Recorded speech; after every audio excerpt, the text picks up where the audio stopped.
Astaghfirullah. Assalamualaikum warahmatullahi wabarakatuh.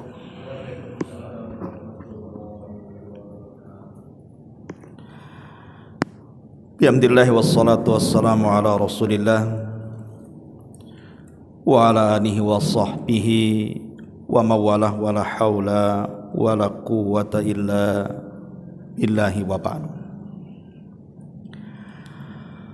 Hadirin dan hadirat yang dimuliakan Allah Subhanahu wa taala, alhamdulillah di malam ini kita bisa duduk kembali untuk bertalabul ilmi di Masjid Al-Fajri Jodoh Batam. Tak lupa salawat dan juga salam kita hadiahkan kepada Rasul kita Nabi besar Muhammad sallallahu alaihi wasallam. Pembahasan di malam hari ini kita akan membahas tentang pentingnya memulai di pagi hari dengan zikir. Dan zikir apa yang harus kita baca di pagi hari di dalam memulai aktivitas kita. Ma'asyiral muslimin yang dimuliakan Allah Subhanahu wa taala, kita tahu bahwa ada anjuran bagi setiap muslim dan juga muslimah untuk membaca zikir pagi dan petang. Dan subhanallah, semua lafaz yang diajarkan Rasul untuk dibaca di pagi dan petang hari itu semua isinya kalimat tauhid, kalimat la ilaha illallah. Saya akan contohkan dua zikir saja. Kalau kita tidak bisa membaca semuanya, ya minimalnya beberapa zikirlah kita baca untuk memulai aktivitas kita dengan tauhid.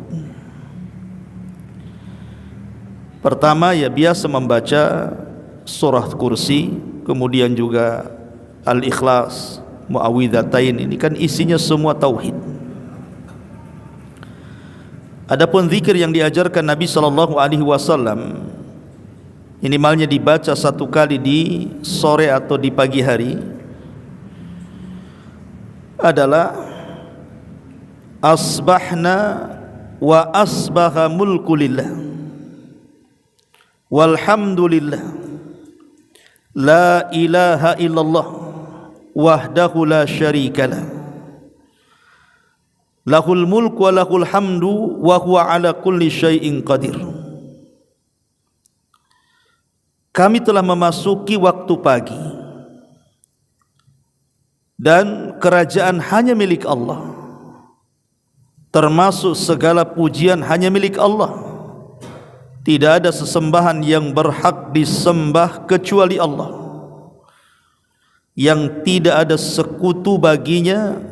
Kerajaan hanya miliknya, begitu juga semua pujian hanya miliknya. Atau lafaz yang lainnya, kita juga disuruh dibaca atau membaca lafaz, mungkin yang paling pendek adalah la ilaha illallah wahdahu la syarikalah lahul mulku wa lahul hamdu wa huwa ala kulli syai'in qadir. Tidak ada ilah yang berhak disembah atau diibadahi kecuali Allah yang Maha Esa. Tidak ada sekutu baginya, baginya kerajaan dan baginya segala pujian, dan Dia Maha Kuasa atas segala sesuatu. Dan banyak beberapa lafaz yang diajarkan Nabi sallallahu alaihi wasallam untuk kita baca di pagi atau di petang hari. Yang ingin saya jelaskan, apa sih faedahnya? Itu masalahnya. Ketika kita tidak tahu faedah membaca zikir pagi petang itu, akhirnya malas. Ma'asyiral muslimin yang dimuliakan Allah Azza wa Jalla, hakikatnya ketika seseorang memulai harinya dengan membaca beberapa zikir dari zikir-zikir pagi ataupun mengakhiri aktivitasnya di sore hari dengan beberapa zikir yang diajarkan Rasul, kita ini sedang memulai aktivitas kita dengan tauhid dan mengakhiri aktivitas kita dengan tauhid. Dan kalau kita bicara tentang tauhid, kalimatul la ilaha illallah yang terulang-ulang dalam zikir tersebut, ini bukan kalimat biasa. Kalimatul tauhid itu kalimat yang sangat agung. Apa sih keagungannya? Kalau kita sedikit bercerita tentang kisah di dalam Al-Quran, kisah tentang Fir'aun yang disebutkan dalam surah Yunus ayat 90 itu, di mana Allah Subhanahu wa taala mengatakan wajawazna bi bani Israil al-bahra fa'atba'ahum fir'aunu wa junuduhu baghyan wa adwan hatta idza adrakahu al-gharaqu qala amantu annahu la ilaha illa alladhi amanat bihi banu Israil wa ana minal muslimin. Dan ketika kami menyeberangkan Bani Israel melintasi lautan, lalu mereka diikuti oleh Fir'aun dan seluruh bala tentaranya karena hendak menganiaya, menindas dan memusuhi orang-orang yang dibawa Musa, Bani Israel, hingga bila Fir'aun itu telah hampir tenggelam di tengah lautan, tiba-tiba dia berkata, saya percaya bahwa tidak ada sesembahan yang berhak disembah kecuali Allah yang telah dipercaya oleh Bani Israel, dan saya termasuk orang-orang yang berserah diri. Kalau seandainya Fir'aun ini mengucapkan kalimat la ilaha illallah sebelum dia menyeberang lautan, tentu Fir'aun tidak akan masuk ke dalam neraka. Tapi karena dia mengucapkan kalimat itu ketika nyawa di tenggorokan, di kerongkongan, maknanya tobatnya ditolak oleh Allah Subhanahu wa taala, maka Fir'aun berhak masuk neraka. Ibnu Abbas radhiyallahu anhuma menjelaskan, sebenarnya ketika Fir'aun itu hendak mengucap kalimat lebih daripada itu, Jibril datang. Kemudian Jibril mengambil tanah dan dimasukkan ke dalam mulutnya, sehingga Allah Subhanahu wa taala katakan dalam ayat Yunus 91-nya, al-an wa qad asaita qablu wa kuntum minal mufsidin. Apakah sekarang baru kau percaya wahai Fir'aun? Baru kau sadar dan bertobat? Padahal sesungguhnya kamu telah durhaka sejak dulu dan kamu termasuk orang-orang yang membawa kerusakan. Apa sekarang engkau hendak mengucapkan kalimat itu?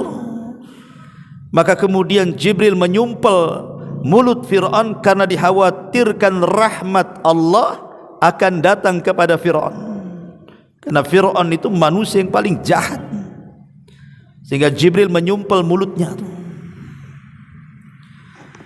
Sebaliknya daripada Fir'aun, tukang-tukang sihirnya, tukang-tukang sihir Fir'aun yang dari kecil sampai dia menjadi ajudan Fir'aun itu tidak pernah mengucapkan kalimatut tauhid, karena namanya sihir itu pasti bergelut dengan syaitan, lawan daripada tauhid.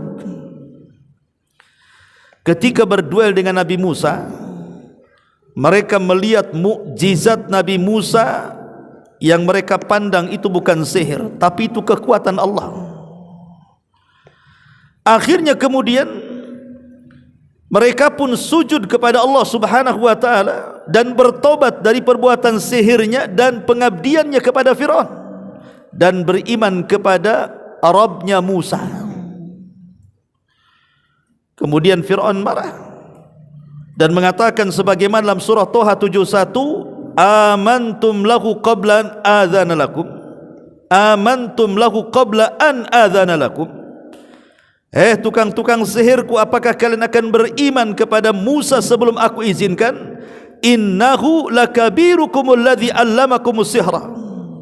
Ketahuilah bahwa Ia maksudnya Musa adalah pemimpin kalian yang telah mengajarkan kalian sihir.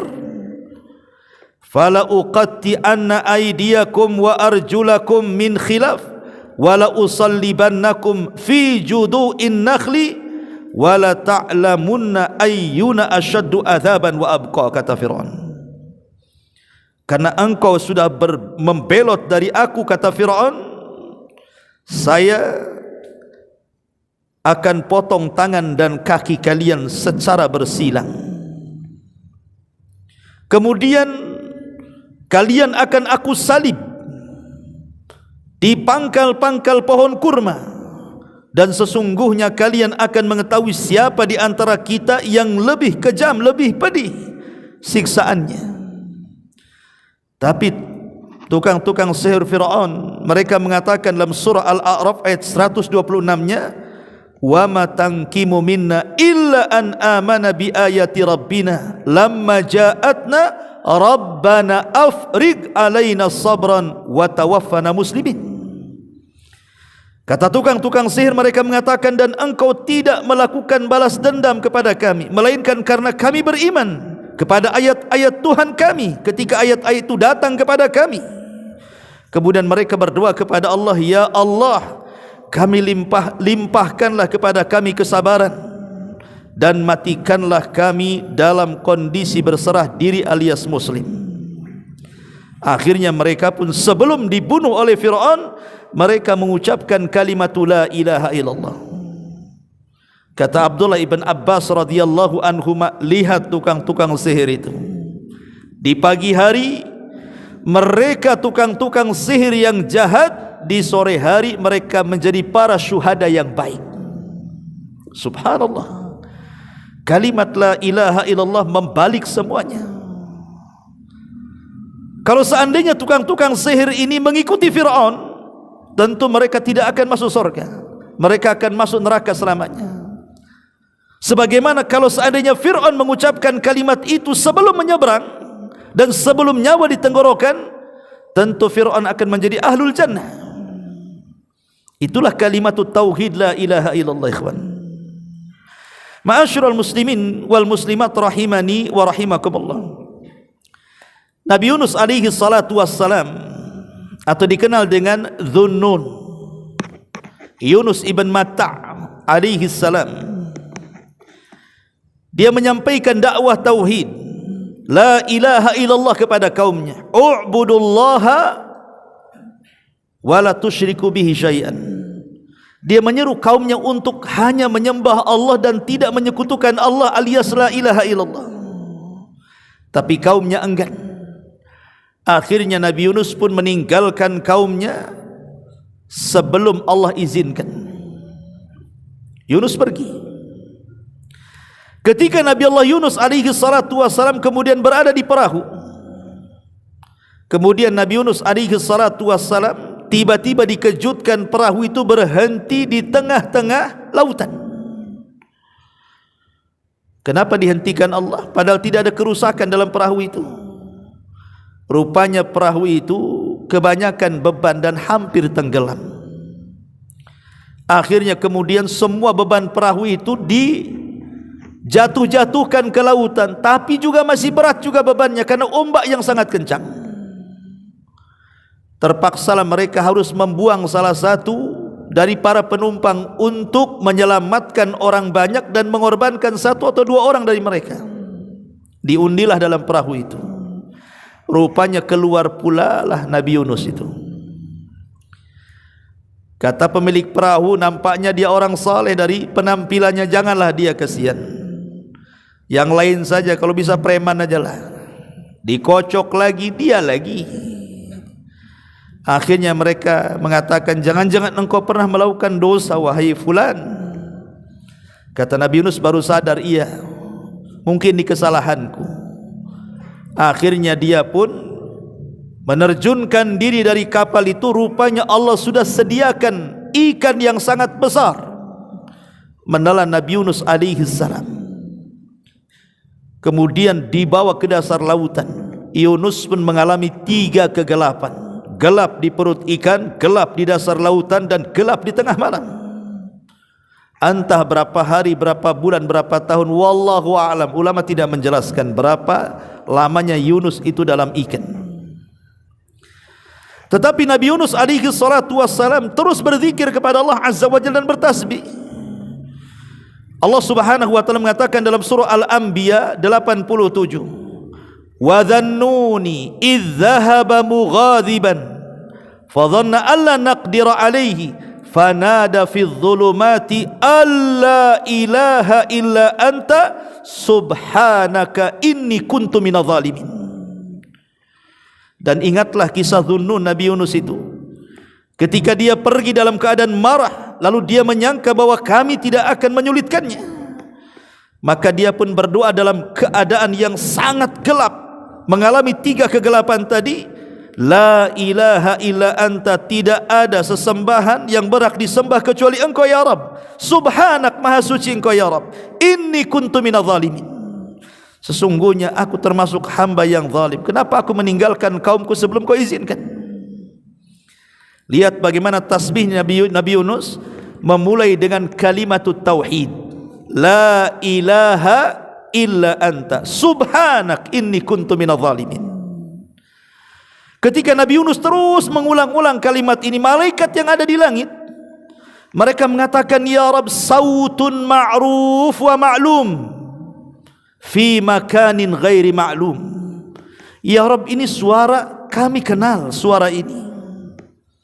Ingat bahwa kalau kita ini mengucapkan kalimat-kalimat baik, kalimat-kalimat semata-mata kita mengucapkan kalimat baik, entah berupa zikir, baca Quran, dakwah atau apapun, tanpa menunggu malaikat mengangkatnya, sudah terangkat ke langit. Tapi kalau amalan badan, kita bersedekah, kita sholat, kita puasa, itu malaikat yang hantar amalan kita ke langit setiap Senin dan Kamis. Tapi kalau kalimat yang baik, tanpa perantara malaikat, dengan sendirinya dia naik ke langit. Makanya malaikat mengatakan di hadapan Rabb, ya Rabb, ini kalimat ma'ruf dari hamba yang ma'ruf, tapi tempatnya tidak tahu di mana dia. Jadi malaikat itu hanya mencatat orang-orang yang ada di dasar bumi saja, karena dia tidak mengetahui bahwa Yunus itu ada di dasar lautan. Akhirnya kemudian Allah Subhanahu wa taala mengatakan, dialah hambaku Yunus alaihi salam. Makanya Allah Subhanahu wa taala kemudian berfirman di dalam surah As-Saffat ayat 144 sampai 146, falaula innahu kana minal musabbihin la labisa fi batnihi ila yaumi yub'atsun fanabadnahu bil ara wa huwa sakim fa ambatna alaihi syajaratun min yaqtin. Kalaulah sekiranya Yunus ini tidak termasuk orang-orang yang banyak mengingat Allah, bertasbih, niscaya dia akan tetap tinggal di perut ikan itu sampai kiamat dibangkitkan. Kemudian kami lemparkan dia ke daerah yang tandus, sedang dia dalam kondisi sakit, lemah, karena memang dalam perut ikan, tidak makan, tidak minum, ya. Dan kami tumbuhkan untuk dia sebatang pohon dari jenis tumbuhan labu. Ketika kemudian Allah perintahkan untuk memuntahkan ikan itu, ikan pun memuntahkan tanpa mengunyah Nabi Yunus, kemudian dilempar ke padang tandus. Tiba-tiba Allah tumbuhkan apa itu? Labu. Dan labu ini banyak vitaminnya, ikhwan. Labu ini makanan kesukaan Nabi. Sampai Anas bin Malik radhiyallahu anhu mengatakan, setelah aku tahu Rasul suka labu, maka aku tidak pernah meninggalkan makan labu. Banyak-banyak makan labu antum. Nabi Yunus makan labu di sini, sehat dia. Ya. Ma'asyiral muslimin yang dimuliakan Allah Azza wa Jalla. Lihat bagaimana tauhid menyelamatkan kesulitan. Jadi kalau kita dalam kondisi terbebani dengan beban hidup, banyaklah mengucapkan tauhid. La ilaha illallah. Itu kalimat yang bisa menyelamatkan kita dari kesulitan. Lihat Nabi Yunus.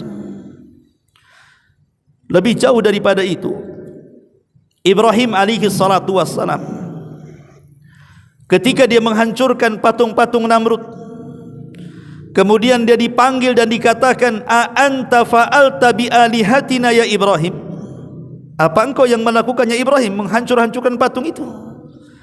Kata Ibrahim, tidak, bal fa'alahu kabiruhum hadha, itu yang melakukan patung yang gede itu, palunya ada di situ.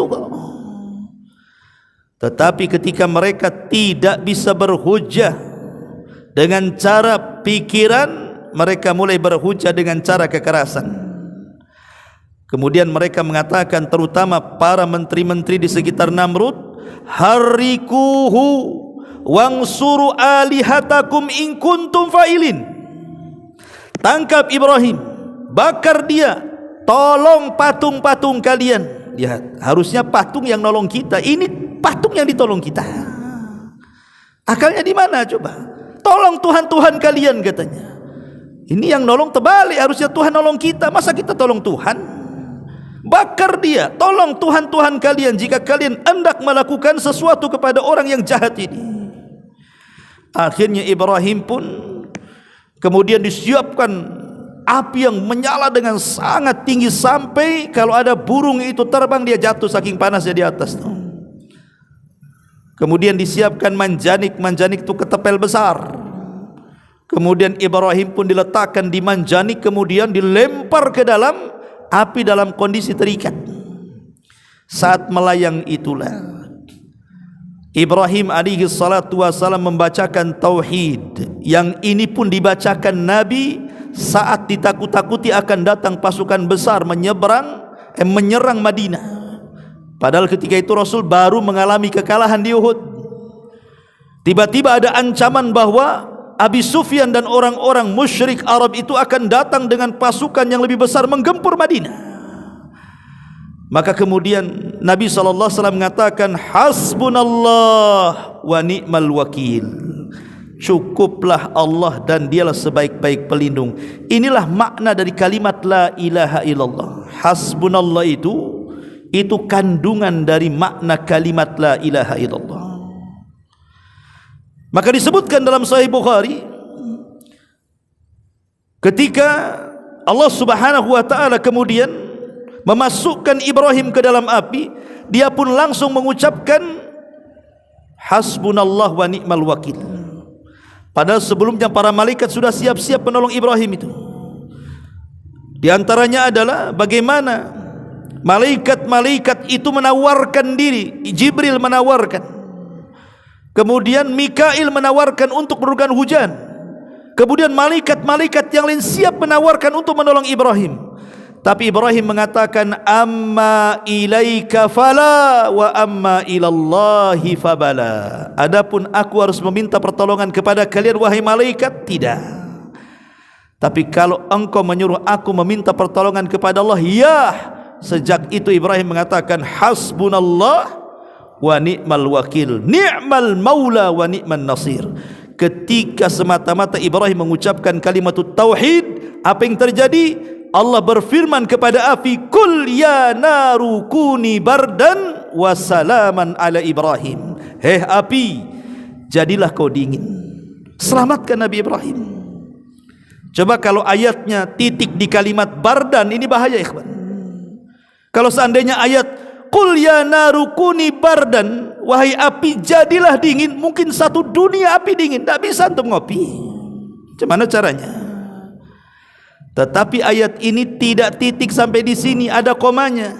Wasalaman, selamatkan ala Ibrahim, atas Ibrahim. Jadi api itu hanya dingin untuk Ibrahim saja. Tapi jangan pula antum jadi Ibrahim. Qul ya naru kuni bardan wa salaman ala Ibrahim. Ada rumah kebakaran, masuk antum di situ. Ya enggak bisa. Dinginnya api untuk Ibrahim, antum masuk api, keluar tinggal tulang. Ya.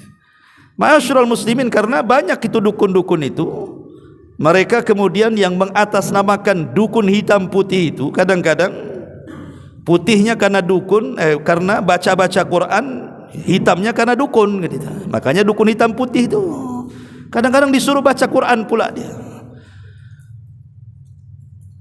Seperti umpamanya surah Yasin, Ketika Nabi SAW kemudian keluar dari rumah, mata Abu Jahal dan para pengikutnya tidak tahu kalau Rasul keluar itu. Membaca pula surah Yasin. Ya bayangkan, nggak ada kaitan itu mukjizat Nabi. Kita tidak punya mukjizat. Atau memegang ayat ini. Akhirnya Ibrahim pun diselamatkan. Lihat, api yang harusnya membunuh justru menyelamatkan Ibrahim. Air yang harusnya membuat kehidupan justru membuat mati Fir'aun. Terbalik, ikhwan. Air itu kan membawa kehidupan. Kami jadikan air itu segala sesuatu bisa hidup. Tapi membinasakan Fir'aun dengan air. Api yang harusnya membakar dan membunuh manusia justru menyelamatkan Ibrahim alaihi salatu wassalam. Kenapa demikian? Karena kalimat tauhid yang diucapkan Ibrahim alaihi salatu wassalam. Kemudian siapa lagi? Nabi Ayub alaihi salatu wassalam diberikan berbagai macam ujian beban hidup yang mungkin kalau kita di posisinya mati berdiri kita dibuatnya. Hartanya ludes, tidak tersisa. Anak-anaknya semua mati, tidak tersisa. Tidak cukup sampai di situ. Bulian manusia terjadi karena Ibrahim kemudian mendapatkan penyakit yang belum ada dalam kaumnya. Kata Imam Ibnu Katsir, penyakitnya Nabi Ayub, Nabi Ayub itu dari kepala sampai kaki penuh dengan benjol, isinya nanah dengan darah dan gatal. Gimana kehidupan? Orang pun menjauh, membuli. Terpaksalah Ibrahim harus hidup, Ayub harus hidup dengan istrinya di perbatasan desa karena tidak mungkin bergaul dengan manusia. Tapi Nabi Ayub bersabar. Yang tidak sabar istrinya. Biasa istri tak sabar. Biasanya suami sabar. Istri yang tak sabar kan? Atau antum yang tak sabar pula. Ya. Jadi istrinya mengatakan kepada Nabi Ayub, wahai suamiku, engkau kan seorang nabi, berdoalah kepada Allah. Kalau engkau berdoa kepada Allah, fa innaka sayastajibulak, fa innahu sayastajibulak, pasti dia Allah mengabulkan doa-doamu. Kau seorang nabi, berdoalah kepada Allah, minimalnya penyakit pula disembuhkan. Tapi Nabi Ayub mengatakan kepada istrinya, saya mau tanya sama kamu, berapalah kita ini diberikan nikmat? Kata istrinya, sekitar 70 tahun. Sekarang berapa waktu Allah memberikan ujian kepada kita? Baru 18 tahun. Lebih panjang mana nikmat yang diberi ataukah ujian yang ditimpakan? Lebih banyak nikmat. Kata Ayub kepada istrinya, seandainya aku dicoba seperti ini sepanjang Allah memberikan nikmat kepadaku, 70 tahun Allah berikan nikmat, kemudian Allah berikan ujian kepadaku 70 tahun, ini belum seberapa, kata Ayub. Subhanallah. Tetapi masalahnya Ayub juga manusia sama seperti kita. Ketika ada 2 orang temannya, dari seluruh temannya yang menjauhi hanya 2 orang tuh yang suka menjenguk Ayub tuh. Yang satu mengatakan kepada kawannya, jangan-jangan Ayub itu dikutuk oleh Allah. Kata kawannya, jangan kau mengatakan seperti itu, dia itu hamba yang saleh. Kenapa kau bisa mengatakan dia dikutuk? Ya kau coba lihatlah penyakit Ayub itu semakin hari semakin parah, tidak ada satu pun tanda akan sembuh. Kalau bukan kutukan apa namanya? Akhirnya kemudian orang ini mengatakan, ini yang membuat Ayub sedih itu, jangan-jangan Ayub itu melakukan dosa yang tidak pernah dilakukan kaumnya. Kita tidak tahu dosa apa itu sehingga dikutuk akhirnya. Maka masuklah ucapan ini ke telinga Ayub. Tidak sabar dia dengan ucapan itu. Akhirnya dia pun mengatakan kepada Allah Subhanahu wa taala, inilah kalimatut tauhid. Rabbi inni massaniyadh-dhurr wa anta arhamur rahimin. Ya Rabb, aku tahu semua musibah ini datang dari kamu. Dia nasabkan musibah kepada Allah, sebagaimana nikmat dinasabkan kepada Allah. Dan dia memulai dengan kalimat Rabb. Rabb itu kalimat tauhid, panggilan Allah. Setiap doa para nabi memulai dengan kalimat Rabb. Ya Rabb, Sesungguhnya aku tahu bahwa yang menimpakan madarat ini datang dari kamu. Tapi aku tahu juga, kata Ayub, Engkau zat yang maha pengasih di antara hamba-hambamu yang pengasih. Artinya tidaklah engkau menguji diriku wahai Allah kecuali karena sayangmu kepadaku. Makanya Nabi SAW mengatakan apa?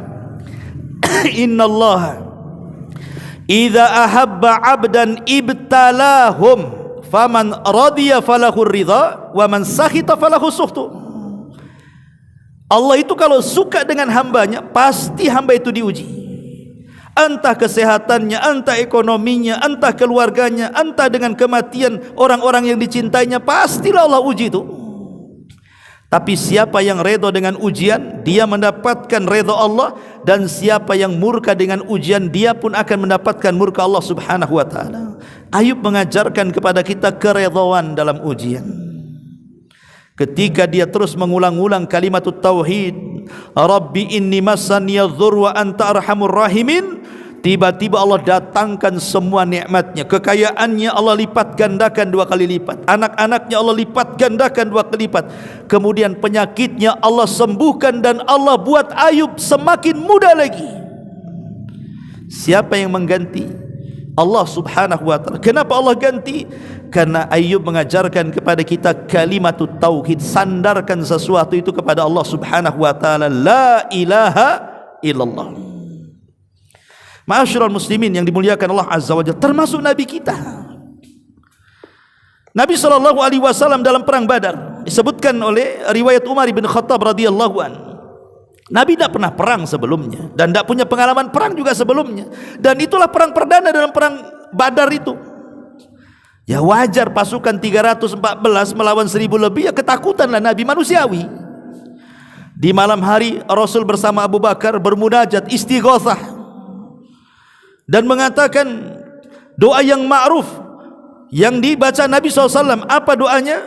Allahumma anjiz lima wa'adtani, Allahumma ati ma wa'adtani, Allahumma intahlik hadil isabah falan tu'bad abada.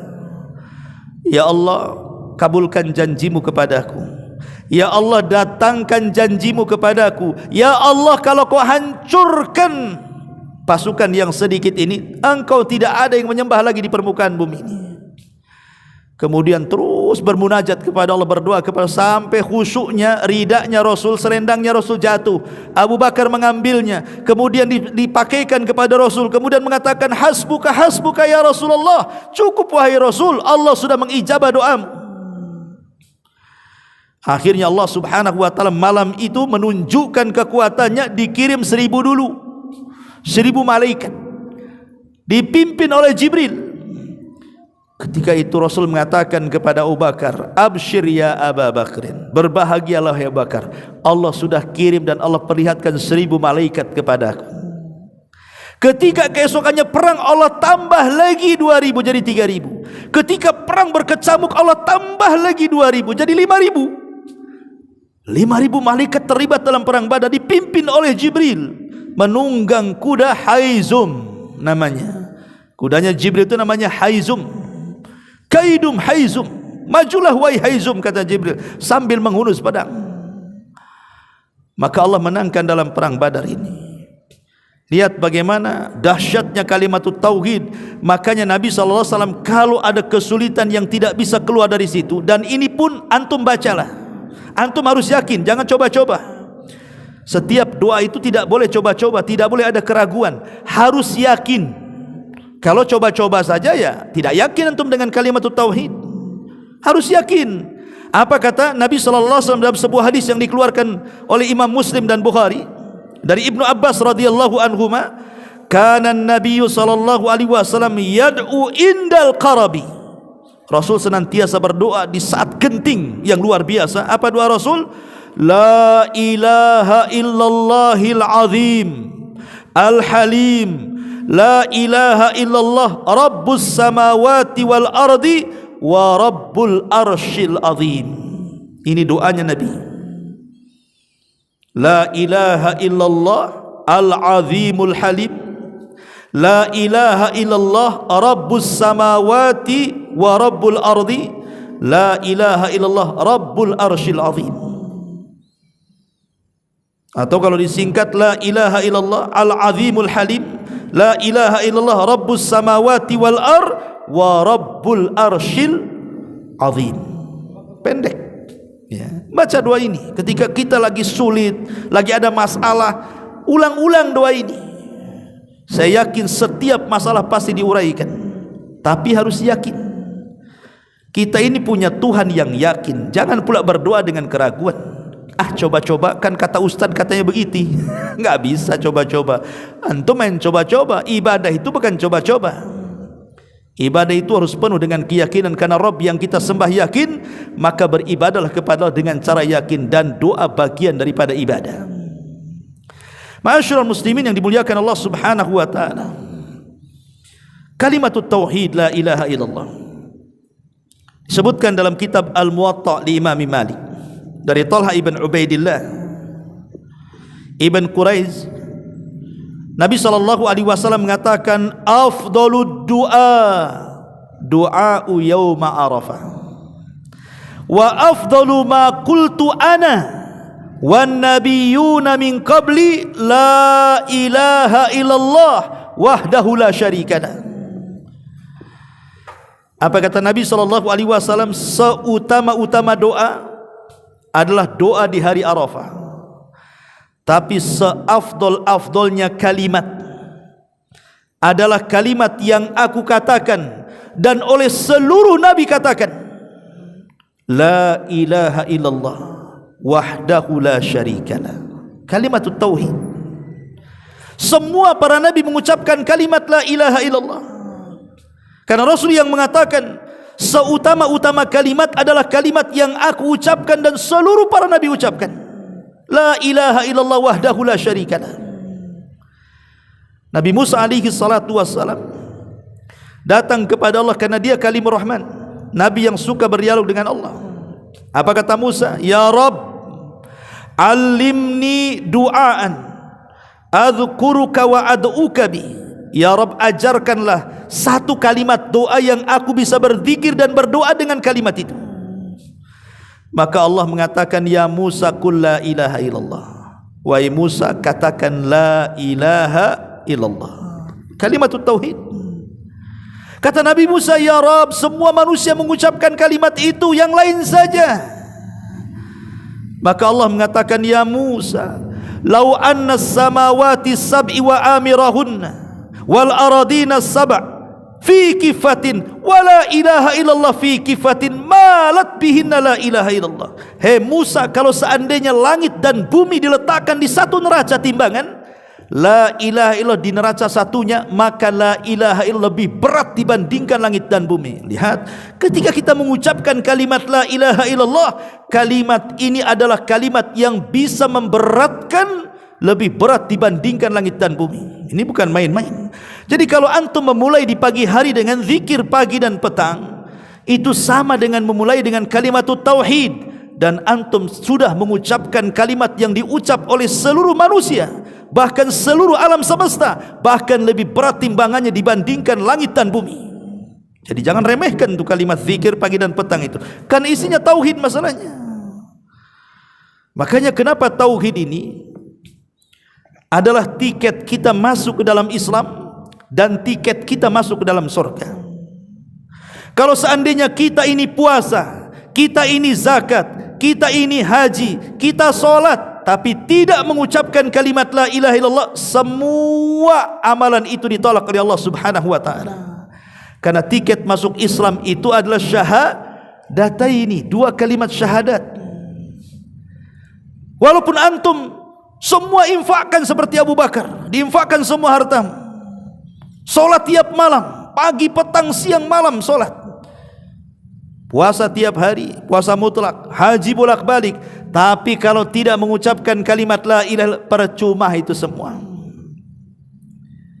Usairim adalah seorang sahabat yang ketika Sa'd bin Mu'adz, Sa'd bin Mu'adz ini pemimpin kabilah Aus. Sa'd bin Mu'adz ini ketika dia masuk Islam di tangan Mus'ab bin Umair, maka dia perintahkan satu kabilah untuk masuk Islam. Kata Sa'ad, kalau kalian tidak masuk Islam, jangan satu atap denganku. Akhirnya satu kabilah Aus masuk Islam, yang belakangan disebut Ansar. Karena Ansar itu dari gabungan dua kabilah, satu Khazraj, satu Aus. Ketika semua masuk Islam, jadilah mereka orang-orang Ansar. Kalau yang dari Makkah disebut Muhajirin, kalau Madinah disebut Ansar. Lah suku Aus ini semua masuk Islam di tangan Sa'ad ini, Sa'ad ibn Mu'adh ini.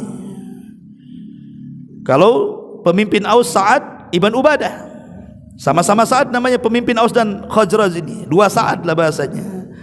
Lah pemimpin Aus ini Sa'ad ibn Mu'adh ini mengatakan kepada kaumnya, masuk Islamlah kalian, kalau tidak jangan satu atap. Dipaksa masuk Islam, satu kabilah masuk Islam, kecuali satu orang namanya Usairim, tak mau dia. Ketika perang Uhud, semua kerabat-kerabatnya satu suku ikut perang membela Nabi karena mereka sudah Muslim. Usairim datang kepada Nabi SAW, ya Rasulullah, izinkan aku perang, aku ingin membela kabilahku. Oh, nggak bisa, kabilahmu Muslim, kau kafir, kau tidak bisa terlibat perang. Lalu apa yang menjadikan aku supaya aku bisa menjadi orang-orang yang dilibatkan dalam perang sebagaimana sanak saudaraku ikut terlibat dalam perang? Kata Nabi SAW, Qul la ilaha illallah wa anni Rasulullah. Katakan la ilaha illallah dan saya adalah Rasulullah. Maka dia pun akhirnya karena ingin ikut perang, dia pun mengucapkan dua kalimat syahadat, asyhadu an la ilaha illallah wa asyhadu anna Muhammad Rasul. Akhirnya terlibat perang, perang Uhud. Perang Uhud kan kalah kaum muslimin. Ketika Nabi SAW melihat kekalahan kaum muslimin, dia sedih. Dia mencari jasad-jasad orang yang mati. Rupanya ada Usairim mati. Kemudian Rasul mengatakan kepada para sahabatnya, tahukah kalian siapa orang itu? Dialah Usairim. Amalannya sedikit, tapi pahalanya besar.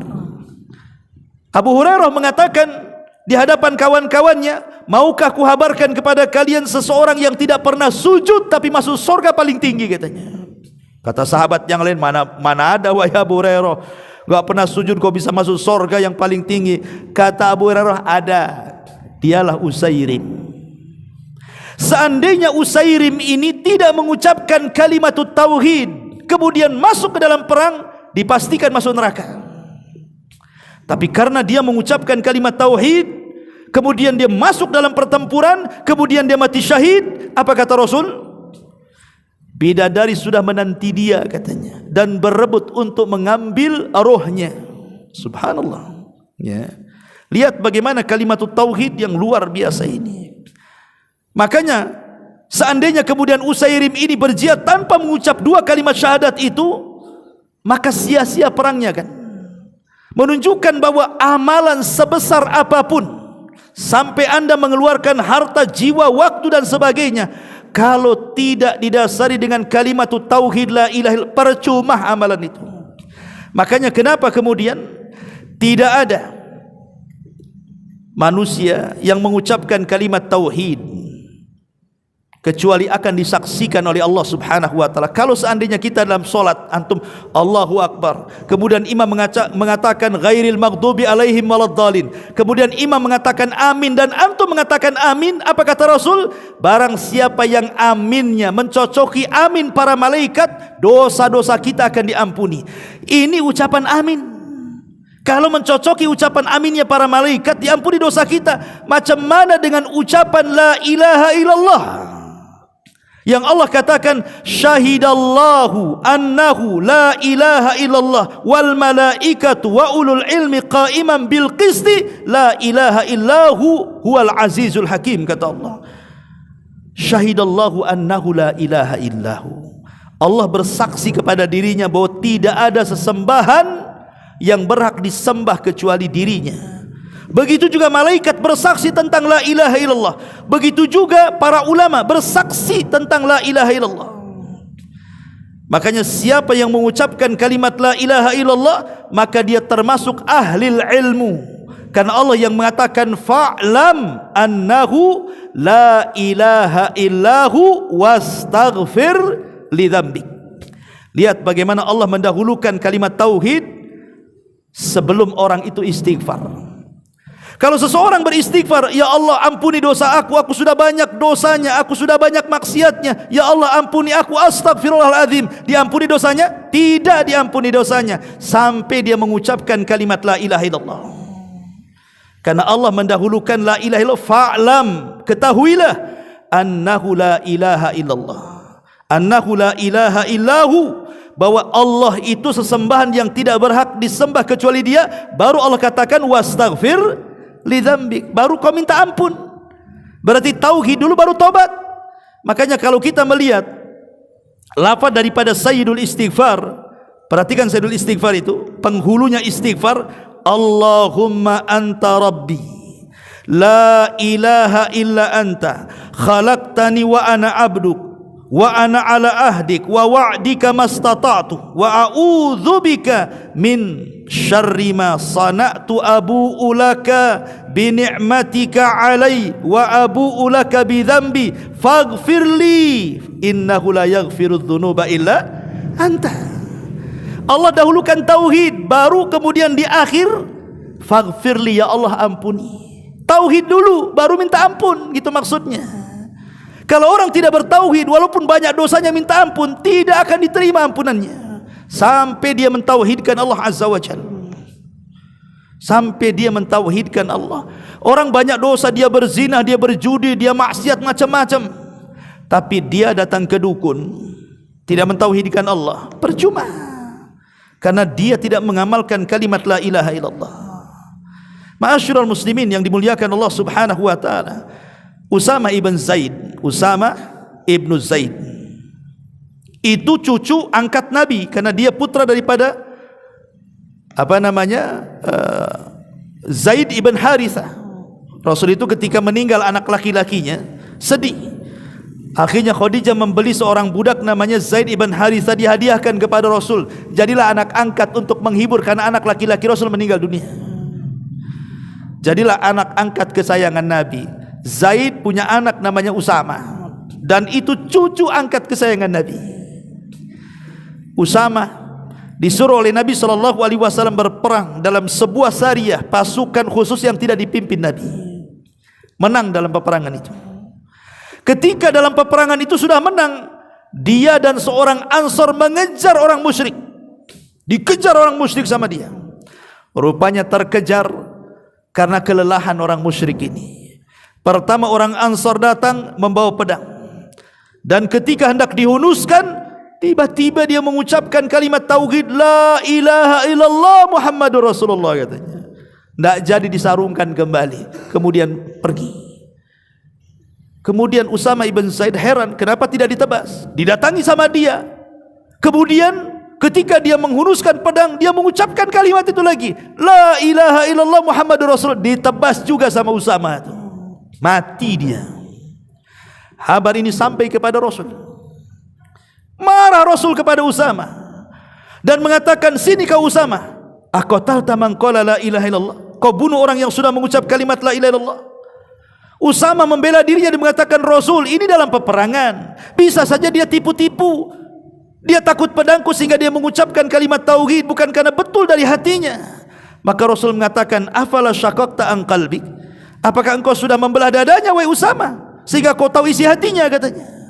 Dalam riwayat Rasul sampai mengulang-ulang kalimat ya Usama, kaifa bila ilaha illallah idza ja'atka yaumul qiyamah. Usama, apa pertanggungjawabanmu tentang kalimat yang dibaca orang itu?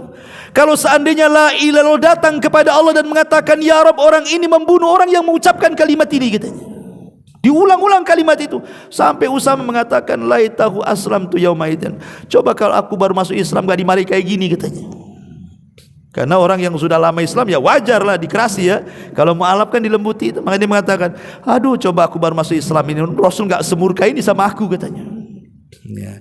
Lihat bagaimana keutamaan la ilaha illallah. Sampai Hudzaifatul bin Yaman, beliau mengatakan nanti di akhir zaman, walaupun sekarang sudah akhir zaman, tapi nanti di akhir-akhir, ketika Quran akan diangkat dalam satu malam, antum baca sudah tidak ada tulisan, antum keluarkan hafalan, hilang hafalan. Islam tinggal hanya namanya. Orang tidak mengenal apa itu solat, apa itu puasa, apa itu zakat, enggak kenal apapun. Mereka hanya mengenal kalimat la ilaha illallah. Itu pun yang mengucapkan bukan yang muda-muda, yang sudah tua-tua. Mereka menghafal kalimat itu dari nenek moyangnya, bukan karena paham maknanya. Kemudian Hudzaifah ditanya oleh sahabat yang bertanya soal atunjihi kalimatul la ilaha illallah, apakah bisa menyelamatkan kalimat la ilaha illallah yang mereka baca padahal mereka tidak paham maknanya? Maka Hudzaifah bin Yaman mengatakan, ya, tetap akan bermanfaat kepada mereka. Minimalnya kalau mereka masuk neraka, mereka tidak dikekalkan di dalamnya. Karena la ilaha illallah satu-satunya tiket masuk surga. Ya. Ma'asyiral muslimin, maka jangan pernah remehkan zikir pagi dan petang. Itu memulai dengan tauhid dan mengakhiri dengan tauhid. Ini bukan perkara penting zikir ini. Ya. Belum lagi kemudian kalimat tauhid ini bisa kemudian seseorang itu terhindar dari syaitan. Syaitan tidak mungkin dekat-dekat sama kita, karena yang membuka kuncinya sendiri syaitan sendiri yang ngomong gitu. Jadi ketika Abu Hurairah menjaga zakat mal ketika Ramadan, dicuri pula tuh makanan zakat itu. Ditangkap malam pertama, kemudian dilepas alasannya karena dia orang miskin, anaknya butuh makan. Malam kedua mencuri lagi, kena tangkap lagi. Kemudian akan dilaporkan kepada Rasul. Kemudian dia ngeles lagi, anakku lagi lapar katanya. Malam ketiga menyuri lagi, kata Bro, tidak bisa kau tiap malam tuh nyuri makan tuh. Kau akan ku melaporkan dan ku bawa kepada Nabi. Tiba-tiba dia mengatakan, Abu Hurairah, lepaskan aku, maukah ku ajarkan kepadamu, apabila engkau baca ayat ini sebelum tidurmu, kau tidak akan didekati setan, katanya. Apa itu? Kemudian orang ini mengucapkan kalimat ayat kursi. Ayat kursi itu kalimat tauhid, karena dimulai dengan la ilaha illallah kan. Allahu la ilaha illa huwal hayyul qayyum la ta'khudhuhu sinatun ila akhiril ayat. Itu kalimat tauhid, ayat kursi itu. Maka keesokan harinya Rasul sudah tahu itu. Kata Rasul, tahukah engkau, wahai Abu Hurairah, yang kau tangkap itu siapa? Tidak tahu wahai Rasul. Dia adalah setan, katanya. Shadaqaka wa huwa kadzub. Untuk masalah ini benar, tapi umumnya dia itu pendusta. Khusus satu masalah ini dia benar, katanya. Maksudnya kalau tidur baca ayat kursi itu benar, tapi selain ini dia pendusta, jangan kau benarkan, katanya. Lihat kalimat tauhid yang terkandung dalam ayat kursi dibocorkan sama setan sendiri, bahwa setan tidak akan dekat-dekat dengan orang yang bertauhid itu. Ma'asyiral muslimin yang dimuliakan Allah Subhanahu wa taala. Lebih daripada itu, tentu kalimat tauhid adalah kalimat yang merupakan tali kuat untuk menjaga Islam dan iman. Selama tauhid la ilaha illallah masih ada dalam dada kita, maka Allah mengatakan, faman yaghfur bitaghuti wa yu'min billah faqad istamsaka bil urwatil wuthqa lan fisama laha wallahu samiun alim. Barang siapa yang ingkar kepada taghut, kesyirikan, dan beriman kepada Allah alias tauhid, maka sungguh dia telah berpegang dengan tali yang sangat kokoh dan tidak akan pernah putus. Kata Imam Qurtubi, maksudnya tali yang sangat kokoh dan tidak terputus adalah kalimatul la ilaha illallah. Kalimat tauhid itu adalah tali kuat. Kalau kalimat itu masih menghujam dalam dada kita, maka mau dunia menghampiri dia pun tidak akan keluar dari Islam. Tapi kalau sudah tidak kokoh, banyaklah orang Batam murtad itu. Gara-gara faktor pernikahan, nikah dengan bule akhirnya jadi kafir, kan itu ya. Itu karena kalimatnya sudah tidak lagi kokoh dalam hatinya tuh. Dia memilih dunia, ya. Ma'asyiral muslimin yang dimuliakan Allah Azza wa Jalla. Bahkan orang yang mentauhidkan Allah itu, dia akan dimantapkan jawabannya saat ditanya mungkar nakir. Allah katakan dalam Quran, yusabbitullahu alladhina amanu bil qawli tsabit fil hayatid dunya wa fil akhirah. Dalam surah Ibrahim 27 Allah mengatakan, Allah akan memantapkan orang-orang yang beriman dengan jawaban yang mantap, baik di dunia atau di akhirat. Para ulama tafsir mengatakan maksudnya adalah pertanyaan mungkar dan nakir, man rabbuk, siapa Rabbmu, Wa ma nabiuk, siapa nabimu? Wa ma dinuk, apa agamamu? Karena dia orang yang bertauhid, maka dengan mudah dia mengucapkan Allah Rabbku, Muhammad nabiku, Islam agamaku. Ketika itu Allah katakan, sadaqa abdi, hambaku telah benar. Bentangkan pintu sorga, arahkan ke kuburannya, luaskan kuburannya sejauh mata memandang, hantarkan kenikmatan sorga ke dalam kuburannya. Itu yang disebut dengan nikmat kubur namanya. Lihat, tauhid ini luar biasa. Bahkan tauhidlah cabang iman tertinggi. Iman itu kan bercabang-cabang. Yang paling rendah kalau antum berjalan nampak paku diambil kemudian disisihkan, takut orang keinjak. Itu paling rendah tuh. Tapi yang paling tinggi adalah al-imanu bid'un wa sab'una syu'batan fa afdaluha qaulu la ilaha illallah, kata Rasul, wa adnaha imatatul adza 'anit tariq. Kata Nabi SAW, iman itu 70 lebih tingkatan. Yang paling utama adalah perkataan la ilaha illallah, dan yang paling rendah adalah membuang hal-hal yang mengganggu orang yang jalan. Menyingkirkan batu, menyingkirkan apalah terserah. Tapi walaupun demikian ikhwan, walaupun hanya menyingkirkan batu, beling, paku yang orang lewat itu saja sudah luar biasa. Kata Rasul, sana'iul ma'ruf taqi masari asu, bahwa perbuatan-perbuatan baik sekecil apapun itu bisa menjadikan kita selamat dari murka Allah Subhanahu wa taala. Maka jangan bakhil untuk melakukan kebaikan walaupun sekecil apapun. Bahkan lebih daripada itu, Allah Subhanahu wa taala mempermisalkan bahwa kalimat tauhid ini adalah kalimat yang luar biasa. Allah Subhanahu wa taala berfirman, ilaihi yas'adul kalimut thayyib wal 'amalus salihu yarfa'u. Ilaihi yas'adul kalimut thayyib wal 'amalus salihu yarfa'uhu. Kepada Allah lah ucapan-ucapan yang baik itu naik dan amalan soleh terangkat. Tadi saya sudah katakan di mukadimah, kalimat ilahi yas'ad, yas'ad itu diambil dari sa'ida yas'adu. Kalau yarfa itu diambil dari rafa'a yarfa'u. Kalau sa'ida yas'adu artinya naik dengan sendirinya. Kalau rafa'a yarfa'u artinya dinaikkan oleh orang lain sehingga menjadi tinggi.